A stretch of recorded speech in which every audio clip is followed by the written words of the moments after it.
இந்த வீடியோ உங்களுக்கு பிடித்திருந்தால் லைக் பண்ணுங்க, கமெண்ட் பண்ணுங்க, நண்பர்களுடன் ஷேர் பண்ணுங்க and subscribe பண்ணுங்க.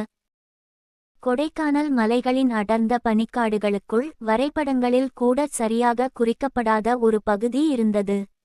அங்கு சூரியன் முழுமையாக உதயமாகாது, மாலை முழுமையாக மறையாது. எப்போதும் ஒரு மங்கலான சாம்பல் நிற வெளிச்சம் மட்டுமே.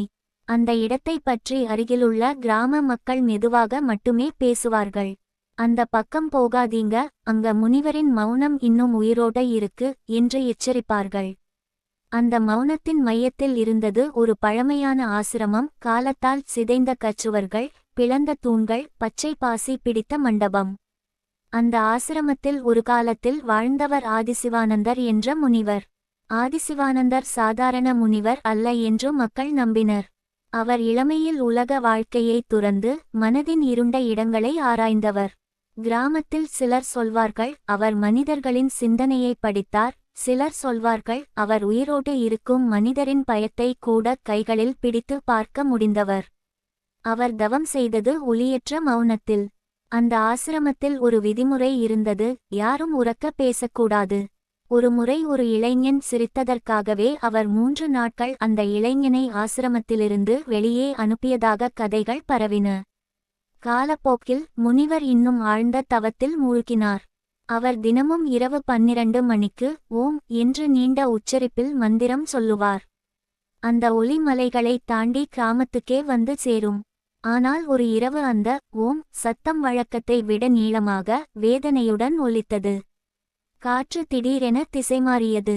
மழை இல்லாத இரவில் இடியொலி கேட்கப்பட்டது. அந்த இரவுக்குப் பிறகு ஆதிசிவானந்தர் யாருக்கும் தெரியாமல் மறைந்தார். ஆசிரமம் காலியாகியது. ஆனால் அந்த இடத்தில் ஒரு கனமான மௌனம் பதிந்தது. 50 ஆண்டுகள் கடந்தன. புதிய தலைமுறை அந்த கதையை வெறும் மூடநம்பிக்கை என்று எடுத்துக்கொண்டது. நகரத்தில் இருந்து வந்த 4 நண்பர்கள் அர்ஜுன், கார்த்திக், நவீன், ராகுல் யூடியூப் சேனலுக்காக 100 லொக்கேஷன் வீடியோ எடுக்க முடிவு செய்தனர். அவர்களுக்கு சாகசம் பிடிக்கும், இது நல்ல கான்டென்ட் ஆகும் என்றார் அர்ஜுன். கிராம மக்கள் எச்சரித்தும் அவர்கள் சிரித்தபடி காடு நோக்கி பயணம் தொடங்கினர். காடு அவர்களை மெதுவாக விழுங்கியது. சூரியன் இருந்தும் வெளிச்சம் குறைந்தது. பறவைகள் சத்தமின்றி பறந்தன. ஆசிரமத்தை அடைந்தபோது அவர்கள் முதலில் கவனித்தது அந்த இடத்தின் அமைதி. இயற்கை சத்தம் கூட இல்லை. உள்ளே நுழைந்தபோது தூசி மூடிய தரை, உடைந்த விளக்குகள், பிளந்த விநாயகர் சிலை எல்லாம் காலத்தின் சாட்சி. ஆனால் சுவற்றில் ஒரு வரி மட்டும் தெளிவாக இருந்தது, மௌனத்தை கலைக்காதே. பழைய படம் மாதிரி இருக்கு என்று நவீன் கிண்டலாக சொன்னான். ராகுல் கேமராவை செட் செய்தான். நம்ம ஆடியன்ஸ்காக ஒரு ஸ்டாண்ட் பண்ணலாம்.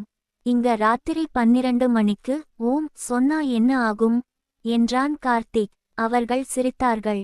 இரவு மெதுவாக இறங்கியது. 12 மணியை எட்டியபோது காற்று நின்றது போல உணர்ந்தனர். அந்த நேரத்தில் அர்ஜுன் கேமராவை நோக்கி மெதுவாக ஓம் என்று உச்சரித்தான். அந்த ஒலி ஆசிரம சுவர்களில் மோதிச் சுழன்றது.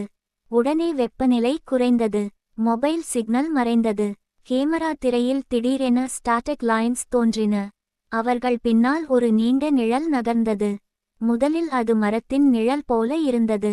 ஆனால் அது மெதுவாக மனித உருவம் எடுத்தது. நீளமான முடி தரையை தொட்டது போல. கண்கள் சிவப்பாக ஒளிர்ந்தது.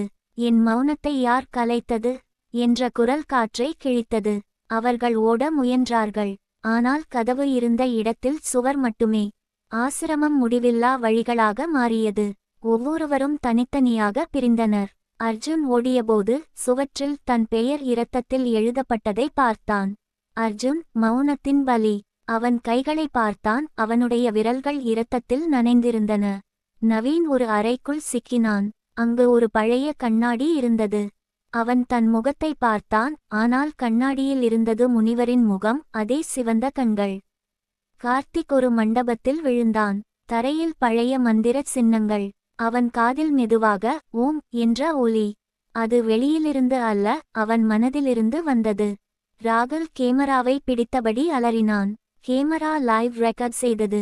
திரையில் அவர்களின் பின்னால் நின்ற உருவம் தெளிவாக பதிவு ஆனது. ஆனால் அவர்கள் திரும்பி பார்த்தபோது எதுவும் இல்லை. காலை கிராம மக்கள் சிலர் துணிந்து ஆசிரமத்துக்குள் சென்றனர். 4 நண்பர்களும் காணவில்லை. ஆனால் கேமரா தரையில் கிடந்தது.